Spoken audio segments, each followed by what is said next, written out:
Je vais parler de Henryk Józsefowski, qui est en fait un marionnettiste très connu, qui est en fait le président de l'UNIMA longtemps. Il est passé pendant le festival à Saguenay. On a un festival à Saguenay. Et ce festival est devenu le plus important au Canada. Et là, on espère bien que l'ENAM va pouvoir aussi, en 2020, devenir encore plus important, parce qu'on a quand même monté un programme de formation où on a été supervisé avec l'Université du Québec et Chicoutimi. Donc, c'est un programme court de 5 cours qui rallie tout ce que vous avez entendu aujourd'hui. Autrement dit, l'aspect théâtral, avec l'aspect psychothérapie et les gestions de projet, ce qu'on a tout ça en main actuellement. Puis on est venu ici, d'ailleurs, j'ai reçu une subvention pour développer la formation internationale. On travaille beaucoup pour développer, pour faire que les politiques embarquent, on essaie de convaincre les gens. C'est sûr que c'est du temps, ça demande énormément de temps, mais il faut le faire, il faut que ça passe par là.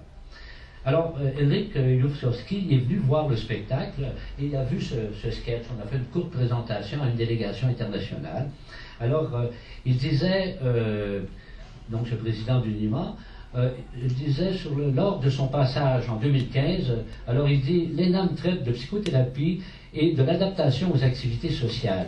Nous avions en effet un exemple concret d'une telle action sous la forme déjà terminée, fournie par un passager sans visage. Voilà l'homme sans visage qui, à la suite d'une variété d'activités, veut retrouver sa personnalité. » Cette présentation confirmait que le théâtre de marionnettes est certainement un lieu extrêmement favorable pour la mise en œuvre de différentes métaphores. Ce texte met en évidence les bienfaits de l'art de la marionnette comme médium d'expression et de communication dans un contexte social. Alors, c'est bien parce que c'est très important que l'approche marionnette et thérapie soit reconnue dans le milieu de la marionnette, non pas comme étant un art secondaire, mais plutôt un art vivant et très important.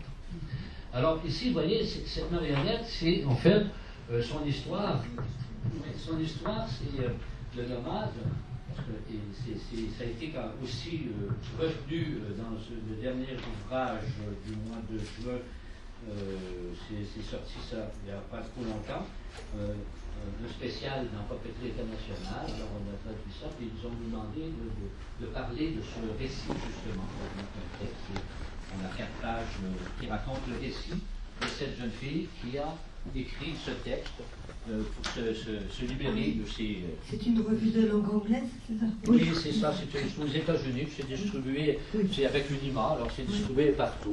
C'est sûr que c'est... Alors vous voyez cet objet où à un moment donné, ce personnage il se retrouve en quête dans le désert d'identité. Il faut qu'il retrouve sa personnalité, il a perdu la face. Et il y a 2 personnages qui l'ont vu un peu comme les petites idées, des fois qui nous hantent. Et ces personnages se nomment Tolérance et Envie. Alors c'est par rapport à j'aurais aimé pouvoir vous lire le document ou même vous montrer ou faire entendre la bande sonore. La jeune fille, elle a fait sa marionnette, elle a fait l'ensemble des marionnettes d'ailleurs, elle a écrit le texte, elle a choisi la musique, on a fait une bande sonore avec le personnage, donc c'est elle qui joue à l'intérieur et qui est sur scène lors de la présentation. Alors, petit à petit, dans le désert, il va réussir à rebâtir un peu sa confiance. Et, voyez la belle marionnette. Et il va reconstruire son visage petit à petit. Mais, il va avoir le problème avec le nez. Le nez qui va devenir un objet de négociation. C'est peut-être parce que c'est du flair, hein, le pifomètre, comme on le fait. Alors, et ce nez, il va le poser à la fin de l'histoire, et c'est Tolérance qui va l'aider à passer à travers des trucs. Ce qui est intéressant, c'est que cette jeune fille est en dualité avec elle-même, parce que c'est une fille qui était talentueuse, mais, je parle au passé, mais c'est pas grave, mais qui avait un grave problème parce qu'elle faisait un peu la personne malade, qui avait des problèmes physiques parce qu'elle voulait être reconnue comme ayant des contraintes sévères à l'emploi pour avoir le maximum d'aide de RMI ici en France ou d'aide sociale. Et en même temps, elle voulait travailler. Alors, suite à son expérience, qui était révélatrice et tout ça, quand elle a quitté l'ENAM, elle a continué de se mentir et elle a fini par vivre une psychose. Alors là, elle a été revue et corrigée avec des médecins. Et elle a dû faire face à sa vérité. et elle a décidé de suivre des formations et de devenir hygiéniste dentaire. Et aujourd'hui, elle travaille et elle a comme solutionné les affaires. Et parmi les personnages qu'elle a choisis de son histoire, elle a choisi Envie, le personnage plus négatif, peut-être parce qu'elle veut continuer de dialoguer avec. Alors voilà, c'est des expériences comme ça qu'on peut faire, et puis c'est quand même magnifique comme objet transitionnel, très significatif, et en tout cas ça a été une expérience pour nous vivifiante. Alors les vidéos qu'on va voir, ce sont des vidéos de l'artiste Alain Corneau. La première vidéo donne la place à la perception de l'art parmi 3 participants. On en a encore 27 qui sont inscrits et qui ne sont pas sur la mesure d'employabilité. Parce que maintenant, il y a des changements, des coupures comme partout ailleurs. Hein, vous envoyez des coupures dans vos pays. C'est-à-dire que le gouvernement a décidé de ne plus permettre aux personnes éloignées du marché du travail d'avoir accès au programme. Et malgré ça, les gens continuent de s'inscrire au programme. Puis nous, on va s'arranger avec le système de santé. Je vous dis seulement que l'ENAM est reconnu. On n'a pas de subvention. Là, j'ai reçu une subvention par le ministère de la Culture, ce qui démontre que, dans le fond, il y a une ouverture vers l'enseignement de l'art-thérapie et de ce phénomène, parce qu'on ne m'aurait pas donné 4 000 € quand même, ça vaut le coup. Et c'est les affaires étrangères du ministère de la Culture. Et on est subventionné de façon permanente par l'Agence de la santé. Maintenant, on appelle ça le CIUS au Québec, le Centre intégré ou le santé. Alors donc, c'est très général et cette subvention-là continue ça a dû faire des rapports et des éditions de comptes, comme vous pouvez imaginer. Alors, on va passer la parole aux participants de l'ENAM, mais je vais quand même mettre le microphone devant le son, puis on réajustera au besoin. La table te dérange. Et Si tu veux, on peut mettre un... Ça va marcher. C'est parce que j'ai branché le fil et puis c'est qu'il n'y a pas de petit micro. Manquer d'électricité. Ouais, sans un fil aussi. Il faut éteindre peut-être Richard. Oui. C'est bien, là. Ah, c'est parce que lui, il a débarqué. Attendez, on va la recommencer. Voilà. J'ai un petit micro comme ça. Un petit haut-parleur. Ça, c'est suffisant. Un petit haut-parleur. Voilà. Ça sera. Petit haut-parleur, ça. Oui. Voilà. L'enceinte. Vous voyez? On l'entend bien, oui. Le salut par l'art.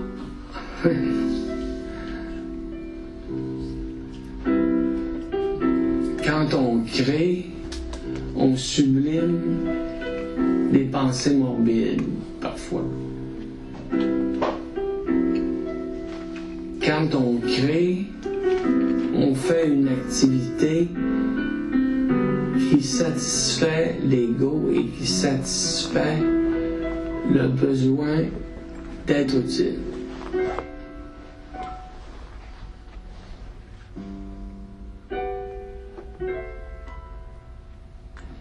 Au lieu de piquer une crise ou de prendre une médication, ben moi, ça m'a permis d'évacuer le trop-plein. Avec des personnages, avec les marionnettes, en les fabriquant, en leur donnant peut-être un nom, une identité. L'art est utile à la société. Ici, on est rassemblés pour accomplir une œuvre commune puis une œuvre utile. Parce que c'est pas des farces de dire que venir ici, faire ce qu'on a à faire, que c'est utile pour notre bien-être mental, notre santé mentale. Ici, l'ENAM, quand je suis rentré, moi, je trouvais que c'était ridicule de servir d'une marionnette pour s'exprimer. À force de voir les autres émerveillés d'en faire, ben j'ai comme embarqué dans... C'est à partir de là que là, les gens, l'équipe, se sont aperçus des choses que j'étais capable de faire que moi, je pensais plus être capable de faire. J'ai découvert que moi, que j'étais capable de foncer. Avant, j'étais renfermée dans une petite bulle. Coudon, je suis capable de faire ça. Moi, je suis contente de moi. On se ressent. Hein, je suis capable. J'ai jamais composé dans ma sainte vie, moi. Moi, j'étais alphabétisation, j'avais de la misère à lire et à écrire aussi, là. Avec les nains, on dirait que c'est comme de la magie. On dirait, hein, j'ai composé de quoi? J'ai eu de l'aide, là, pour la masse m'aider. Les collines, j'ai réussi à me baser une histoire. J'ai fait mon histoire en moi cette année. J'étais fière de moi, j'ai jamais fait ça, ben, là. Ça m'a comme permis d'ouvrir les rideaux. Puis de montrer vraiment qu'est-ce que j'ai, là. De ne pas me cacher derrière un mur. Ça m'a permis d'arrêter la médication aussi. Je prenais 11 médicaments différents par jour. Je crois qu'on traite trop la maladie mentale par la chimie. Ça a une limite, ça. Je sais que ailleurs, comme aux États-Unis, on fait des thérapies. Il y en a aussi au Canada, mais c'est jugé trop dispendieux, trop coûteux. Alors on bourre les gens avec du chimique, puis ça fait seulement endormir le mal, d'après moi. Les moments de sevrage, c'est la marionnette qui m'a permis d'évacuer ça. Les moments où je me demandais, je vais-tu arrêter, je vais-tu continuer, je vais-tu... La marionnette me permettait d'évacuer ça. Parce qu'il y a des fois, je rentrais au travail le matin frustré, mais en sortant l'après-midi, c'était parti.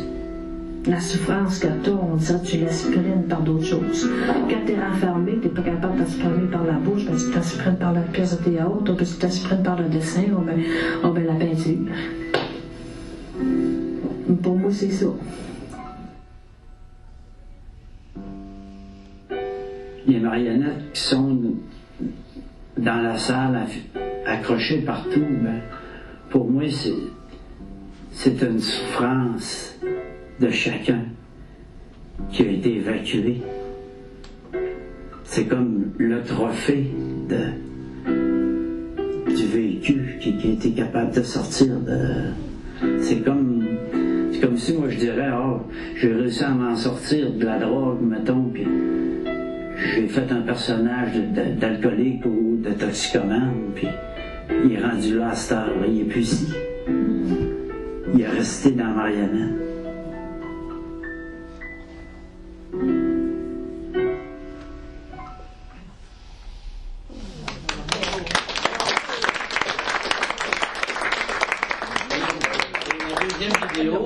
C'est le point de vue du réalisateur. Alors, il s'est permis d'émettre des commentaires, ses idées, comment il s'est senti reçu. Parce que vous savez, c'est un homme de, je veux dire, en pied, là, de 6 pieds quelque chose. Alors, je suis plus genre armoire à glace, mais il se fait tout petit. Alors, donc, il a pu quand même travailler avec les gens sans qu'il soit trop imposant, sans qu'il soit trop... intimidant. Alors, on a vu celui-ci. Et là, on va voir le point de vue du réalisateur. Voilà, le regard du réalisateur.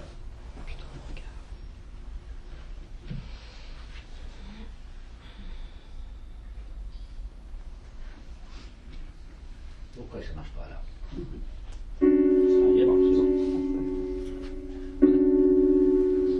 En créant des petits personnages et en faisant vivre ceux et celles qui fabriquent l'École nationale d'apprentissage pour la marionnette donnent du sens à leur vie.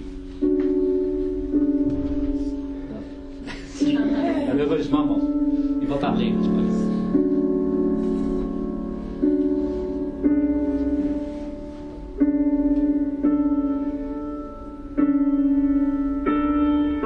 tous peur de couler, de s'enfoncer dans une zone obscure, de ne pas être capable d'en revenir.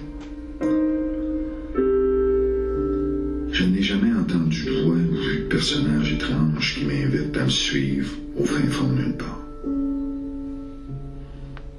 C'est avec appréhension que j'ai ouvert la porte. J'ai été accueilli. Je craignais le mot de trop, pire encore, de ne pas être capable de trouver les mots. Ils m'ont aidé à les choisir. Grâce à eux, je me suis rendu compte que je n'avais qu'à être moi-même et surtout de ne pas avoir peur.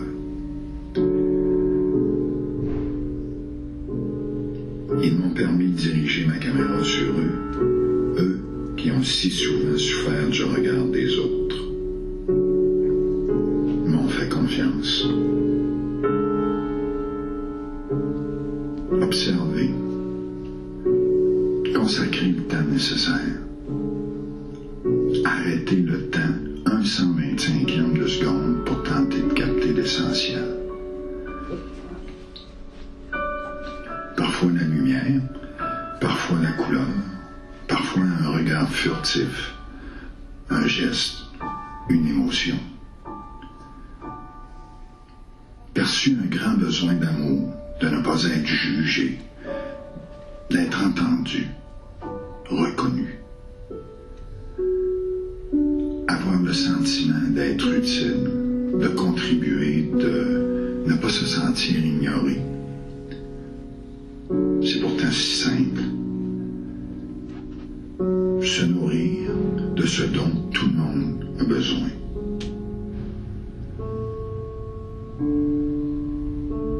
Entendre ricaner de bon cœur, la meilleure des antidotes au dessèchement intérieur. Après une nuit de cauchemar, reprendre crayon et ciseaux en main.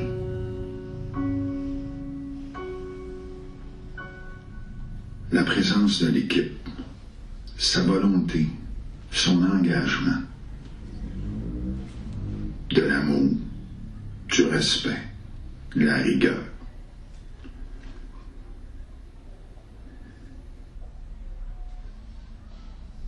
Ils s'entraident, se confient, se supportent, font un doigt d'honneur au malheur. Ils se serrent les coudes pour ne pas avoir froid, pour rester la tête hors de l'eau. Ce sont des gens de courage, durs à la souffrance. Ils créent des personnages, racontent des histoires. Parfois, ça ressemble à leur histoire. Créatifs, ils donnent naissance, s'expriment, immortalisent. Ils transcendent, deviennent magiques, place à l'expression et au regard illuminé.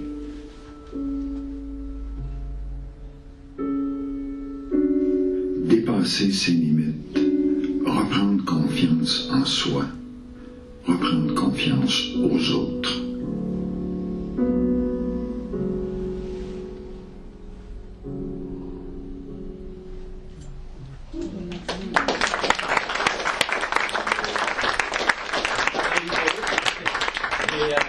Je pense que vous avez compris avec toute la journée, la belle journée que vous venez de passer, parce que je pense qu'on a eu des conférences ou des présentations de très grande qualité et de très diversifiées.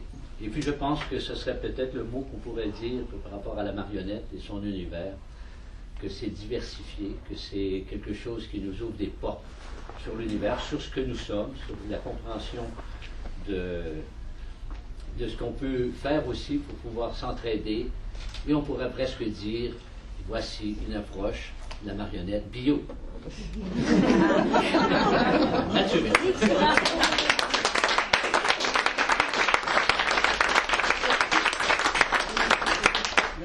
Tu veux dire sans chimie. Sans chimie. C'est merveilleux. Moi, tiens, tu dois pas regarder un petit peu. On remercie Non, c'est pas quoi. voilà, qui, contre vent et marée de problèmes techniques, a réussi à nous montrer quelque chose. Non, on n'entend pas. Oui, oui, on entend. Non, alors je voudrais dire que je crois que sur le site, est-ce que sur le site de l'ENAM, on trouve ce que vous appelez ces capsules vidéo? On peut les trouver, mais on peut aussi, vous avez vu la fabrique culturelle, vous faites fabrique culturelle ENAM. D'accord. Oui. Et vous allez arriver sur ces 5 vidéos qui sont sur Voilà. Internet. Voilà. Alors, fabrique culturelle ENAM. Et c'est de l'ombre à la couleur. Et ces 5 vidéos sont disponibles encore. Voilà, ben, il va falloir se quitter, des séparations, c'est pénible. D'accord. C'est comme ça. C'est pour ça Alors, les actes du colloque, je crois que tout le monde a entendu. Hein. On fait paraître donc la totalité des interventions et des échanges avec le public. Hein. Les intervenants ont le choix. Soit ils envoient le texte qu'ils ont écrit, soit on leur envoie la transcription de ce qu'ils ont dit, et eux, de toute façon, ils ont le dernier mot sur... voilà. Donc, voilà, donc ça va apparaître environ... En général, on y arrive grâce à l'aide de mon mari qui se cache, qui fait la transcription et la mise en forme des actes du colloque. On y arrive en général quand même au cours du premier trimestre 2020, c'est quand même un gros travail. Voilà. Et en attendant, vous pouvez aussi consulter notre site, je fais un peu de pub. On a pas mal de publications, certaines achetées, d'autres en lecture libre. Et on a même une vidéo d'une conférence qu'on a faite à l'hôpital Sainte-Anne au mois de juin sur l'usage de la marionnette en thérapie. Et c'est en lecture libre, c'est gratuit via YouTube. Alors, conférence faite par Marie-Christine Marcovic et moi et Pascal Le Maléfant, psychologue et psychanalyste, qui a écrit beaucoup de choses sur la marionnette. Voilà, donc n'hésitez pas à regarder de temps en temps ce qu'il y a sur notre site. Et bien sûr, il y a les formations, les journées de rencontres. Voilà. Vous nous interpellez par mail si vous êtes en recherche de quelque chose. Voilà. On organise des colloques parfois. Oui. Alors aussi, l'ENAM organise parfois des colloques. En 2020 peut-être. En 2020 peut-être. Ouais. Voilà. Il y a le Québec, la fabrique. Au revoir alors. Excusez-moi, est-ce que vous connaissez le mouvement des États-Unis qui s'appelle l'affinity thérapie avec les autistes? J'en ai entendu parler, mais on a commencé à offrir un programme. Alors, moi, je fais un stage de recherche en psychanalyse et je suis en stage dans un centre de recherche thérapeutique pour les autistes. D'accord. Des gens qui ne parlent pas. Oui, c'est pas une bonne variété. Du coup, j'ai envie de réfléchir à ça parce que moi je me dis que je suis là.